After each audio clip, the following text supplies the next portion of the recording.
শীত মানে খেজুরের রস, গুড় আর পিঠাপুলি সমাহার। এসব ছাড়া যেন শীত উদযাপন অসম্পূর্ণ।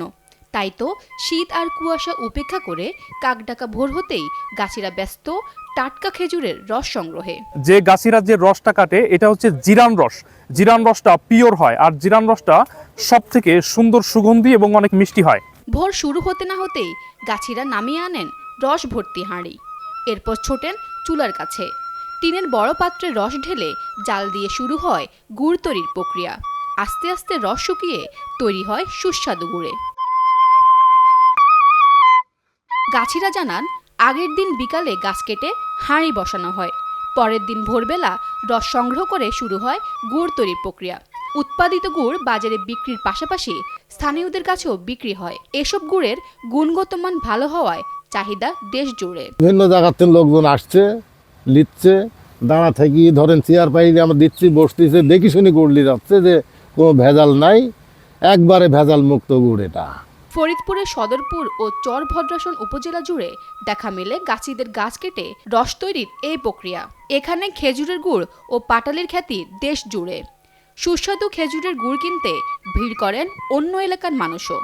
প্রতি কেজি বিক্রি হচ্ছে ৬০০ টাকা দরে।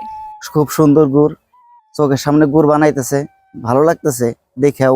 গাছের থেকে হাড়ি নামানোর থেকে শুরু করে আপনার দাঁড়ায় জ্বালানি পর্যন্ত আপনারা দাঁড়ায় এই গুড়টা আপনারা কিনতে পারবেন। খেজুর গুড়ের ঐতিহ্য ধরে রাখতে নিজ উদ্যোগে ৬০০ গাছ কিনেছেন তরুণ উদ্যোক্তা এনামুল হাসান গিয়াস।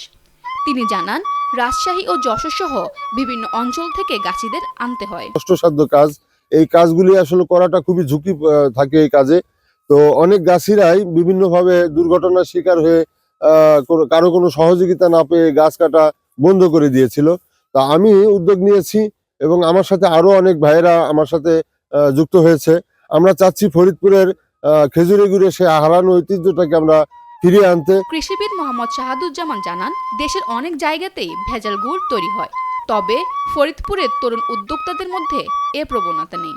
এটা কৃষকেরা এই শীত মৌসুমে ওরা বিভিন্ন জায়গা থেকে ওই যে গাছ যারা কাটে, গাছি বলে আর কি, ওরা এসে যে গাছগুলা করে পরিষ্কার করে এবং এই প্রায় মাস তিনেক গাছ থেকে রস করে, রস সংগ্রহ করে এবং এটা তো লোকালি ওরা করে, লোকালি রসটাকে জাল দিয়ে এটা গুড় তৈরি করে। যেহেতু এই এলাকায় এটা তৈরি করে, লোকালি তৈরি করে, সুতরাং এটাতে ভেজালের পরিমাণ খুবই কম বলেই হয় আর কি। এবং গুড়টাতে দেশের একটা ভালো চাহিদা আছে, খেজুরের গুড়ের শীত মৌসুমে ভালো চাহিদা আছে। এখান লোকাল কিছু বিক্রি হয় এবং এখান থেকে ঢাকায়ও বেশ কিছু গুড় করে আর কি। ফরিদপুরে ছোট বড় মিলিয়ে ১.৫ লাখেরও বেশি খেজুর গাছ রয়েছে।